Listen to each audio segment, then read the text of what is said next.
सिर्फ एक साइमू ने पूरे पाकिस्तान टीम को हिला के रख दिया है। भाई साइमू को थोड़ी सी इंजरी आई, इन्होंने तो पूरी टीम ही बदल दी।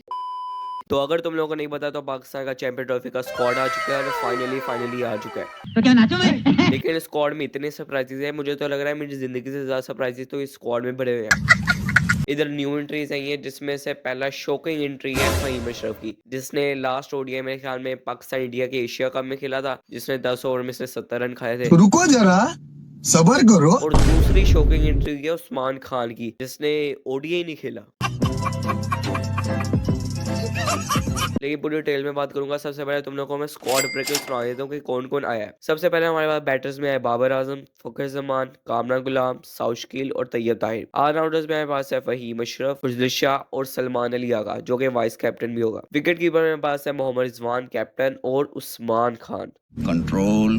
स्पिनर में हमारे पास है उबरार अहमद और फास्ट बॉलर्स में हमारे पास है हारिस रऊफ, मोहम्मद स्नैन, नसीम शाह और शाहीन शाह अफरीदी। तो ये स्क्वाड है। सबसे पहले मैं बात करूंगा बाबर आजम के बारे में, क्योंकि बाबर आजम का इस टीम में अब नंबर 3 का रोल नहीं बल्कि ओपनिंग का रोल है। और मुझे नहीं पता बाबर आजम ने कब लास्ट टाइम ओपनिंग की थी, तो बाबर आजम के लिए चैलेंज होगा। और भाई बाबर आजम से इस टूर्नामेंट में तो रन चाहिए, क्योंकि पिछले 2 टूर्नामेंट में बाबर आजम से बिल्कुल रन नहीं बन रहे। बाबर आजम की फॉर्म आनी जरूरी है। बाबर ओडीआई में तो अच्छे ही खेलता है, ये तो हमें पता ही है। तो मेरे ख्याल में अच्छी फॉर्म आना भी जरूरी है, और बाबर इसमें मुझे लगता है अच्छा परफॉर्म भी करेगा, क्योंकि पाकिस्तान में टूर्नामेंट है। अच्छा, दूसरे नंबर पे आता है फखर जमान। भाई मुझे लग रहा था फखर जमान ट्वीट में गुम हो गया, पता नहीं फिटनेस टेस्ट ही नहीं पास हो रहा था। जितना ये फिट है, मुझे खुद ही कहीं नहीं हो रहा था कि इसे फिटनेस टेस्ट नहीं पास हुआ। भाई शुक्र है फखर जमान आ गया स्क्वाड में, और चैंपियन ट्रॉफी का तो ये शेर है, तो चैंपियन ट्रॉफी में तो इसने आना ही था। Yes!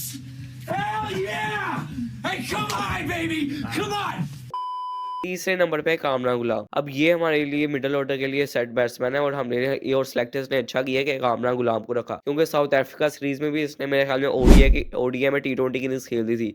इन्हें 30 बॉलों पे 60 बना दिया था। सिलेक्टर उसी में खुश हो गए थे, क्योंकि इधर जिसको भी देख लेना टी20 में अच्छा कर गया, टी20 में अच्छा कर गया, फैन एडिट बनाने लग जाते हैं, तो सिलेक्टर भी कहते हैं नहीं नहीं इससे रखना है, इससे रखना है। इस बंदे ने ओडीआई में टी20 खेला, उसने टेस्ट में भी टी20 खेल दिया, तभी तो टेस्ट में कबार आई है इसने।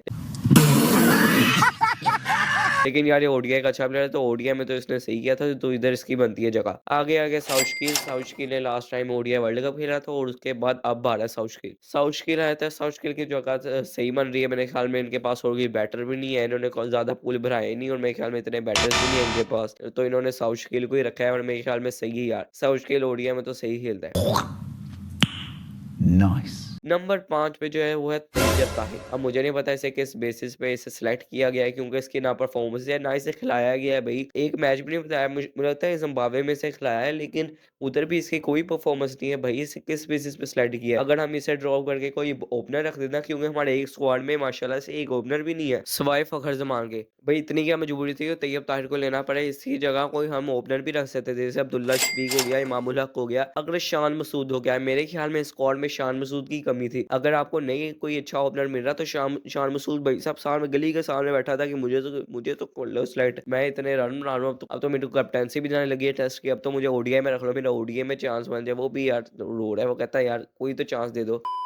अब ऑलराउंडर्स के कैटेगरी में आए तो हमारे पास है फहीम अशरफ, और मुझे नहीं पता कैसे आ गए ये बंदा। राणा जी कैसे आ गए हो आप? पिछले इसने ओडीआई पता है कब खेला था? इंडिया के खिलाफ खेला था ओडीआई इसने, एशिया कप में, जहाँ इसने 10 ओवर में पूरे 70 रन खाए थे। मुझे नहीं पता राणा जी किस बेसिस पे आए इस टीम में, क्योंकि इनके पास आमिर जमाल पहले से पड़ा हुआ था, और आमिर जमाल की जो बैटिंग बॉलिंग परफॉर्मेंस है, हालांकि उसकी थोड़ी सी डिप हुई है परफॉर्मेंस, लेकिन भाई साहब वो आपके प्लान में तो था ना कि आपने उसे ओडीआई भी खिलाए हैं। फहीम अशरफ तो आउट ऑफ प्लान पता नहीं कहाँ से उठ के आ गया। राणा जी साहब पता नहीं आ गए, कहते मुझे भी रखो भाई, मुझे भी रखो। सिलेक्टर ने पता नहीं दिया, कर लिया उन्होंने भी, इसे रख लिया। आगे बात करेंगे तो खुशदिल शाह पे। खुशदिल शाह के बारे में मैं कुछ नहीं कहूंगा, क्योंकि खुशदिल शाह ने बहुत आला परफॉर्मेंस दी है बीपीएल में। मुझे लगता है पूरा स्क्वाड इन्होंने बीपीएल देके उठाया।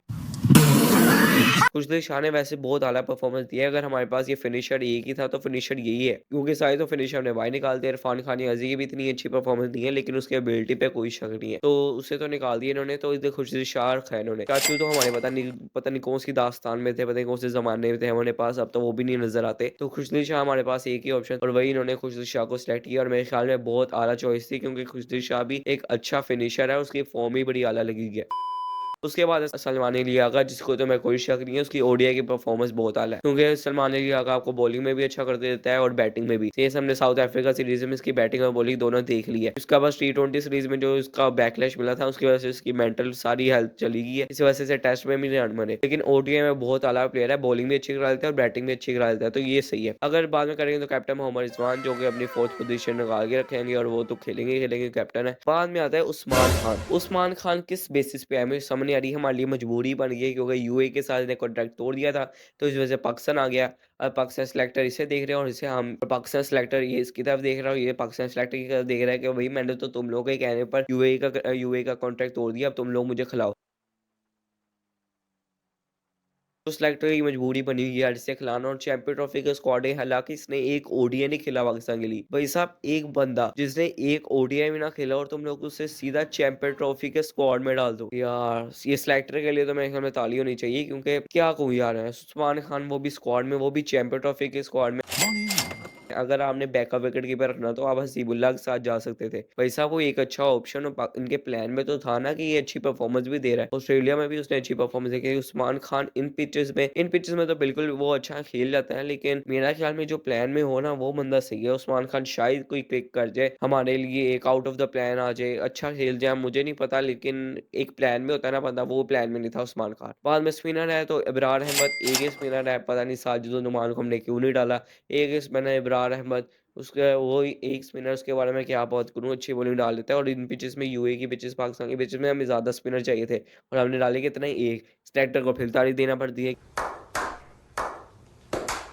क्योंकि आप लोगों ने फिर एक कबाड़ कर दी है, क्योंकि एक स्पिनर डाल के बहुत बड़ा एहसान ही कर दिया, बहुत बुरा एहसान किया है। उसके बाद बॉलर्स में हमारे पास आ जाते हैं शाहीन शाह अफरीदी, मोहम्मद हारिस, नसीम शाह और मोहम्मद हुसनैन। इनके बारे में कोई बात नहीं करूंगा, क्योंकि हमें पता था कि ये बॉलर्स हैं और ये आनी थे स्क्वाड में, तो ये थे फुल स्क्वाड, और मैंने बुरा बता दिया कि ये होगा। लेकिन अगर मैं इसकी टीम बनाऊं तो टीम कुछ ऐसी होगी। ओपनिंग में एक ही है हमारे पास, फखर जमान और बाबर आजम ओपन करेंगे। अगर तीसरे पे साउथ शकील आ सकता है और कामरा गुलाम आ सकता है, इन दोनों में से कोई एक आ सकता है। चौथे पे रिजवान आ जाएगा और पांचवें पे वही सेम साउथ या कामरान में से कोई एक आएगा। छठवें पे सलमान अली आगा और सात पे फिनिश करने के लिए खुशदिल शाह। और बॉलर्स में हमारे पास है शाहीन शाह अफरीदी, नसीम शाह, हारिस रऊफ और अबरार अहमद। मेरे स्क्वाड में ना होगा फ़हीम अशरफ, ना होगा उस्मान खान, मेरे ख्याल से उनकी जगह नहीं बन रही। तो ये थी मेरी फुल प्लेइंग 11 और मेरे ख्याल से ये प्लेइंग 11 चैंपियन ट्रॉफी खेलेगी और ये परफेक्ट प्लेइंग 11 है। अगर मैं स्क्वाड को रेट करूँ तो स्क्वाड अच्छा हो सकता था, बल्कि तो स्क्वाड को मैं 10 आउट ऑफ 7 दूंगा। मेरे ख्याल में वो अच्छा हो सकता था तो 10 आउट ऑफ 9 हो सकता था। तो भाई लोग, इधर तक की वीडियो थी, तो आप सबको मेरी तरफ से अल्लाह हाफिज़। और इंडिया और इंग्लैंड की भी वीडियो आ जाएगी तो उसके लिए इंतजार करना।